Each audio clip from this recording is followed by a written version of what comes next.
Bismillahirrahmanirrahim. Assalamualaikum warahmatullahi wabarakatuh anak-anak. Ketemu lagi dengan pelajaran biologi. Kali ini kita berbicara tentang sistem reproduksi pada manusia. Yang pertama kita bahas adalah sistem reproduksi sel. Reproduksi sel terbagi menjadi 3, yaitu amitosis, mitosis, dan meiosis. Amitosis dulu. Amitosis adalah pembelahan sel secara langsung tanpa adanya fase atau tahapan.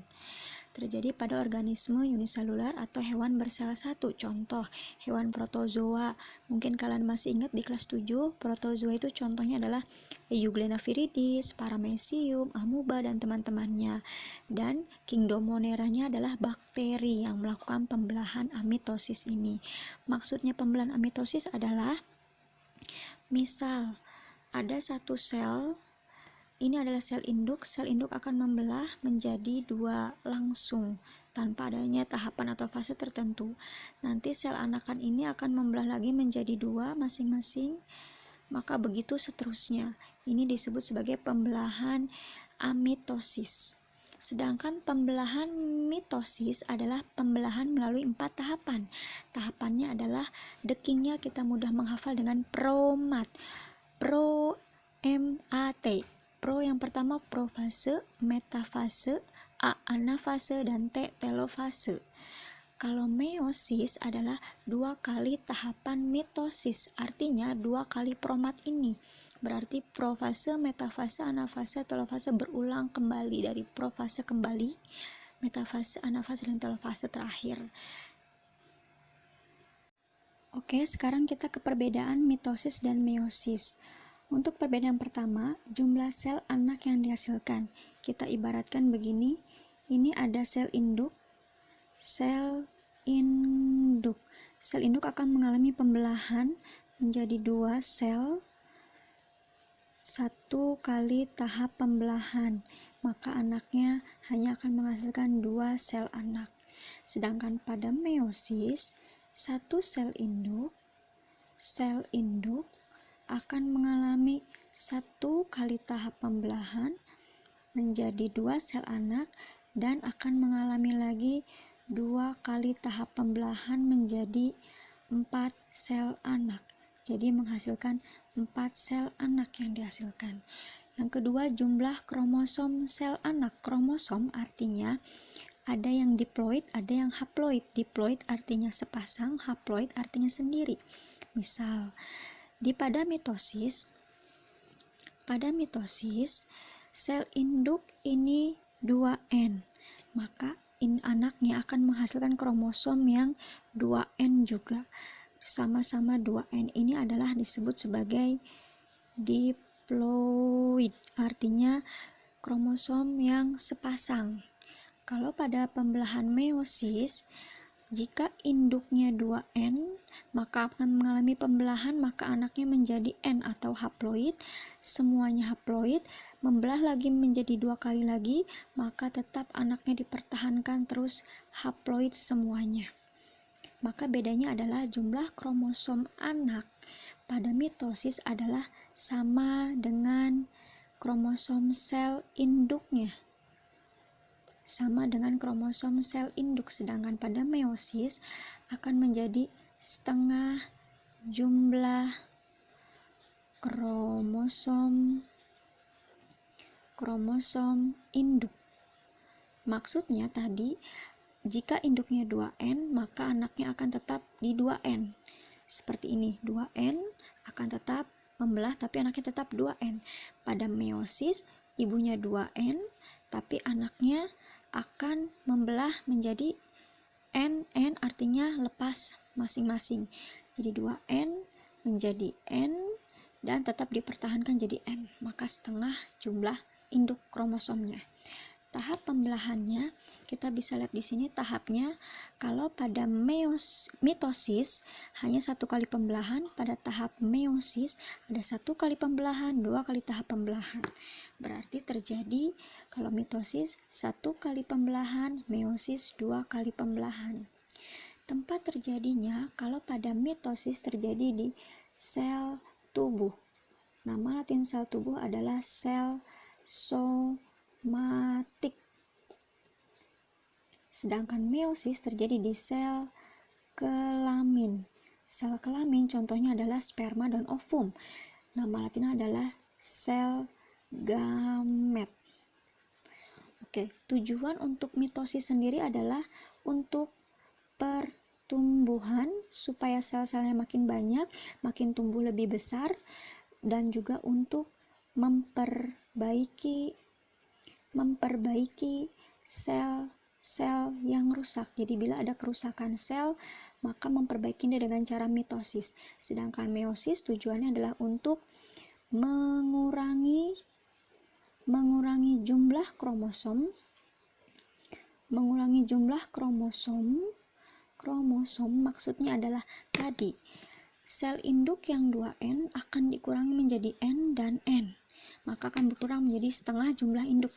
Oke, selanjutnya adalah tahapan pada mitosis. Tadi sudah kita bahas di awal, tahapan mitosis ada 4 tahap, yaitu dagingnya profase, metafase, anafase, telofase. Profase adalah kromatin atau benang DNA. Ini benang DNA yang sangat panjang dan tipis sekali. Ini ada pusatnya. Ini adalah benang DNA yang akan memendek dan menebal menjadi kromosom. Nanti bentuk kromosom berarti akan jadi lebih pendek dan lebih tebal. Seperti ini, namanya kromosom. Nanti kromosom akan menduplikasi atau nama lainnya adalah untuk membelah menjadi 2 kromatid. Jadi nanti ada 2 kromatid di sini, seperti itu. Yang kedua adalah sentrosom. Sentrosom juga akan menduplikasi menjadi 2 sentriol. Nanti sentriol akan menuju ke kutub masing-masing dan terbentuknya benang gelondong atau spindle. Nukleolus atau anak inti dan membran inti sel akan menghilang. Metafase adalah kromosom yang berjajar di tengah bidang pembelahan. Anafase, kromatid tertarik ke kutub masing-masing oleh benang gelondong atau spindle yang tadi. Telofase adalah terjadi proses sitokinesis atau pembelahan sitoplasma. Sitoplasma sehingga terbentuk 2 sel anak. Dan terakhir kebalikan dari profase. Oke, sekarang Ibu akan gambarkan tahapan profase, metafase, anafase, telofasenya ya, supaya kalian tidak abstrak membayangkannya. Yang pertama adalah tahapan mitosis profase. Ini adalah satu sel. Paling luar namanya adalah membran sel. Ini adalah membran inti sel. Ini di dalam inti sel, berarti ini adalah inti ya. Di dalam inti sel ada yang namanya tadi kromatin atau benang DNA yang tadinya sangat panjang dan tipis. Ini panjang dan tipis namanya kromatin. Lalu dia memendek dan menebal menjadi kromosom. Berarti nanti dia akan menjadi pendek dan tebal masing-masing menjadi kromosom. Sekarang ada 2 kromosom. Lalu masing-masing kromosom akan menduplikasi dan membelah menjadi 2 kromatid. Jadi nanti masing-masing ini akan membelah menjadi 1, 2. Yang ini juga menjadi 1, 2. Lebih sama ya. Kromatid bedanya adalah kromosom itu induknya, kromatid adalah anakannya. Sebenarnya sama saja bentuknya ya. Lalu kita akan menuju ke yang B, yaitu sentrosom. Sentrosom akan menduplikasi menjadi 2 sentriol. Apa itu sentrosom? Sentrosom itu misalnya adanya di sini. Ini sentrosom, nanti akan membelah menjadi 1, 2. Ada 2 sentriol. Yang satu menuju ke bawah ujung kutub selatan, yang satu akan ke atas menuju kutub utara dan ke kutub masing-masing, dan terbentuk benang spindle atau gelondong. Mana itu benang spindle? Ini yang seperti juluran-juluran kayak matahari, ini adalah namanya benang spindle atau gelondong. Yang ketiga adalah nukleolus atau anak inti. Berarti kan ini tadi inti sel. Ini tidak terlihat anak intinya karena menghilang karena terlalu banyaknya. Kita kromosom ada 64 kromosom atau 32 pasang kromosom. Jadi sangat rumit di dalam sini, jadi tidak terlihat. Jadi seakan-akan anak intinya itu menghilang dan membran inti sel juga menghilang. Di sini ini tadi membran inti sel ya. Membran inti sel ini nanti lama-lama menghilang. Ini menghilang, maka masuklah ke tahap selanjutnya, yaitu tahap metafase. Tahap yang kedua, metafase. Tahap metafase di mana kita buat lagi membran selnya, di mana semua berjajar di tengah bidang pembelahan. Berarti kan ada 4, betul ya? 1, 2, 3, 4, ada 4 pasang. Siapa yang menarik? Yaitu ini sentrosom di ujung atas. Sentrosom lagi, sentriol ya, udah jadi sentriol tadi. Sentriol di ujung bawah, maka akan menarik dengan jumlah yang sama disejajarkan di tengah bidang pembelahan. Nah, kalau tadi Ibu bilang di sini kromosom berjajar di tengah bidang pembelahan. Kenapa bukan kromatid? Karena tadi harusnya sudah jadi kromatid terakhir. Tapi kenapa jadi kromosom lagi? Karena kromatid 1, kromatid 2 bersatu menjadi satu kromosom kembali. Ya, paham ya? Kalau satu ini disebutnya kromatid, kalau dia bersatu lagi, nempel lagi, berarti namanya juga kromosom. Berarti ini kromosom berjajar di tengah bidang pembelahan. Tahap ketiga adalah tahap anafase. Tahap anafase kita bentuk selnya lagi, membran selnya lebih tepatnya. Berarti tahap anafase kita lihat kromatid tertarik ke kutub masing-masing oleh benang spindel atau gelondongnya. Kromatid yang tertarik. Siapa yang menariknya? Sentriol. Berarti nanti si spindel ini kan sentriol ya, akan menarik ke kutub masing-masing, berarti sudah agak ke atas arahnya. Karena sudah tertarik tadinya adanya di tengah bidang pembelahan di sini. Adanya di tengah bidang pembelahan, maka semuanya ditarik ke kutub masing-masing, ke kutub utara dan kutub selatan masing-masing. Ya, berarti sudah tertarik, itu adalah tahap anafase. Lanjut ke tahap selanjutnya, yaitu tahap yang keempat adalah tahap telofase. Telofase awal dimulai adalah dengan pelekukan ke dalam. Kita lihat lagi, terjadi peristiwa sitokinesis atau pembelahan sitoplasma. Sitoplasma itu adalah cairan sel. Ini semua adalah cairan sel. Di dalam ini adalah semua cairan sel. Ini semua cairan sel. Adanya pelekukan ke dalam, pembelahan, berarti mulai seperti ini bentukannya. Di sini masih sentriol yang akan menarik tadi si kromatid ya, menarik kromatidnya ke kutub masing-masing,